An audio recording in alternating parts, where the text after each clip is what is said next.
Hey everyone, it's Alan. I'm going to give you guys a quick update on JR Leather.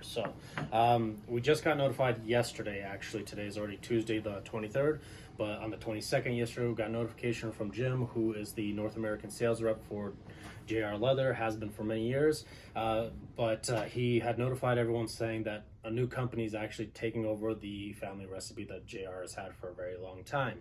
Now, before everyone starts blowing up and saying this new company is going to mess it up or not get it right the first time or anything, the reason why it's going to work out very well is because Hans Rendenbach, the original owner, the last owner of JR actually, he has been working with them behind the scenes for the last 6 months, and Hans is one of those guys who's very, very particular about what's being done with his family recipe and everything. I mean, from what I understand, he's very picky. So definitely rest assured that the recipe is still the same. You're going to get the high quality JR oak bark tanned leather going on. The only things I don't know yet is if they're going to have the same models of soles like these available with the combination style or any of the other ones.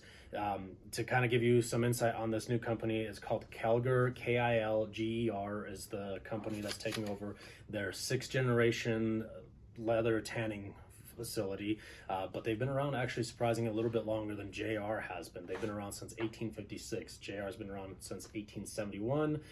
They're not far from Munich. From what I understand, they're not far from the JR tannery where it was originally that got closed down.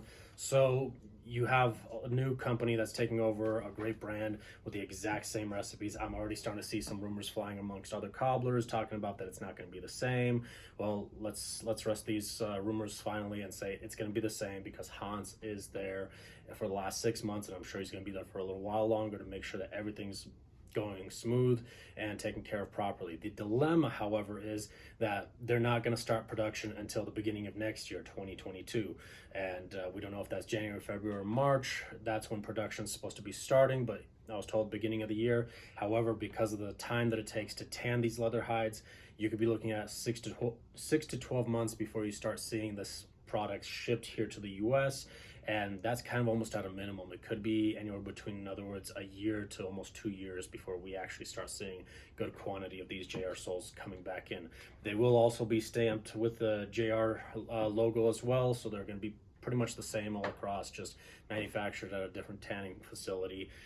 So just wanted to give everybody an update. For now, we still are waiting on some more soles to come in, and we're going to be doing some giveaways possibly soon because we're about to hit that 10,000 mark very soon. Especially if we hit it before the end of the year, we're definitely going to be doing a resold giveaway. So make sure you're sharing these videos, commenting, subscribing, and hitting the notification bell icon. We will also be doing some Black Friday, Small Business Saturday, and Cyber Monday sales going on this week. So definitely stay tuned for those, and we'll see you next time.